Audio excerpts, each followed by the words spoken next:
Hello, Mixed Nutcases and Dog Days of Podcasting listeners. This is Nick Jess, and this is Dinner and a Movie.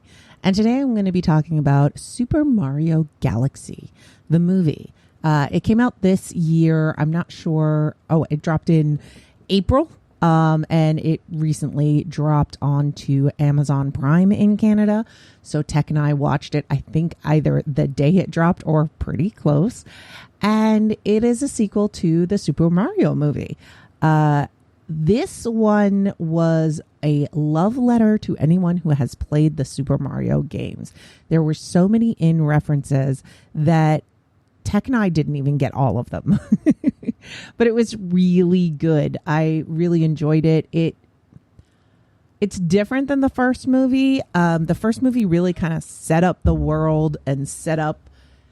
So this one isn't so much about being setting up the world or anything like that. We are already in the world and we're established. In this movie, no big spoilers, but it introduces Rosalina, and Rosalina is captured, and then Peach has to go save her. And then Mario tries to find Peach with all sorts of friends included. And I will put a few spoilers. I don't know how heavy a spoiler these are. I mean, they're in the poster, so I don't think I'm really spoiling if the characters are in the poster. But, we've got very early the introduction to Yoshi. And Yoshi is amazing. He is fantastic. Absolutely in love with how Yoshi is portrayed. It's really funny because his voice is done by Donald Glover, and it really is very much a kind of like when Vin Diesel does I Am Groot. I mean, Yoshi does talk a little, but there's not a lot of talking and it's a lot of animal noises. It's kind of like an Alan Tudyk role, right? But Donald Glover is doing it, and he does a great job. I love it. All the voice cast is really, really doing it well. And we have the introduction of one of my favorite villains, which is Bowser Jr.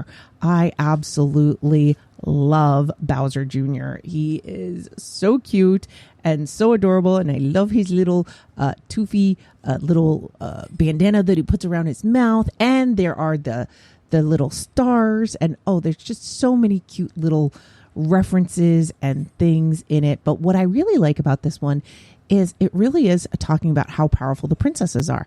And I think what's been great about these movies is it's not just, princesses need to be saved. It really is that the princesses are the ones with power, and that's why they're princesses.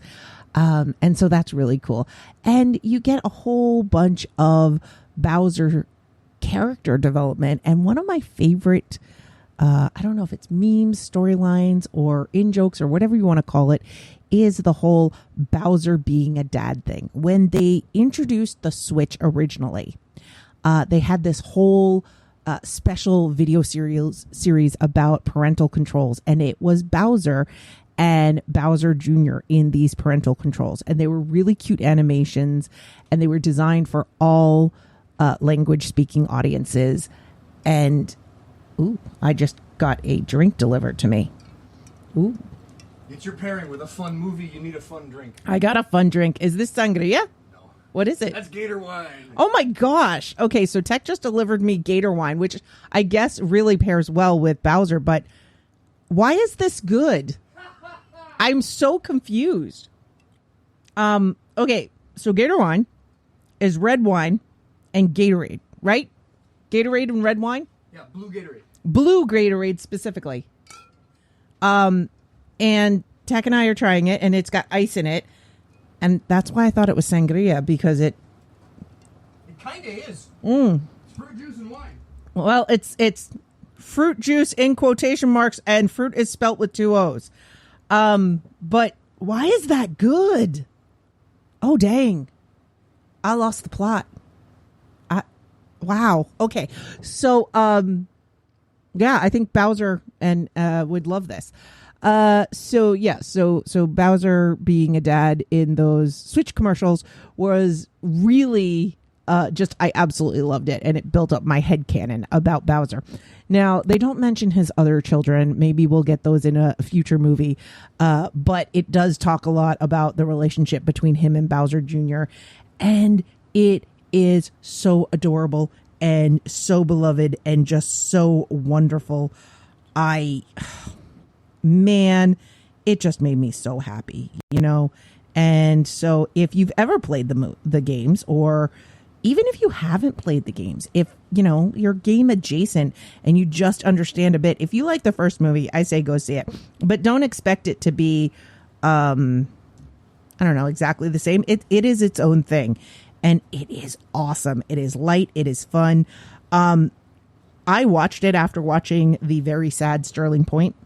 And so it was a great palate cleanser, and it was nothing but fun. So if you're looking for something that is nothing but fun, go right there.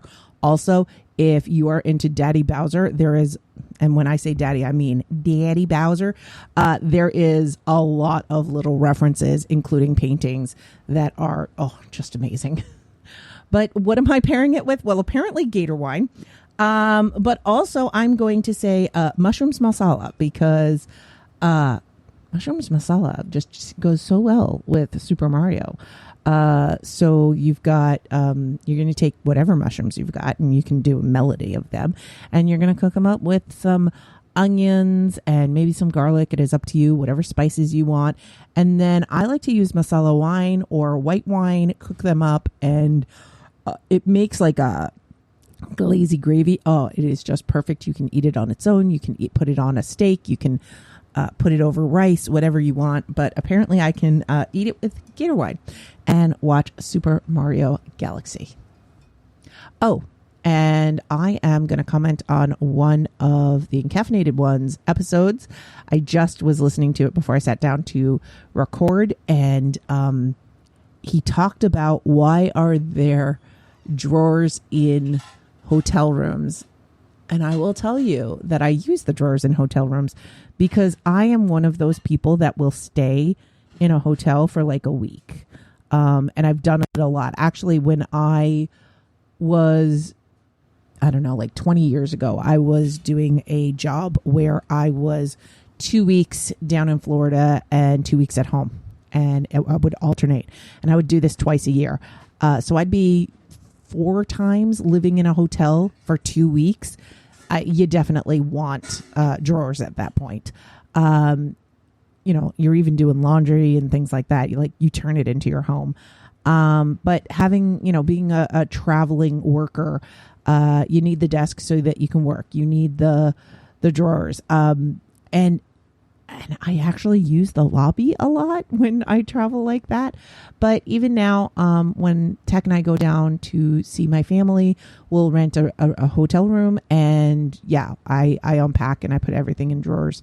And when we get one of those nice, cool residences, you know, where it's got the little mini kitchen, they actually give us extra drawers so we can each have our own set of drawers, which is fantastic. But yeah, I use the drawers. So if I'm staying a night, do I really need to unpack? No. But if I'm staying multiple nights, yeah, I'm going to unpack. So yeah, I guess there are multiple ways that people stay in hotel rooms. And I didn't realize I was that strange until just now. Loving the rest of it. I'm a little bit behind. I'll catch up and try to comment as best I can.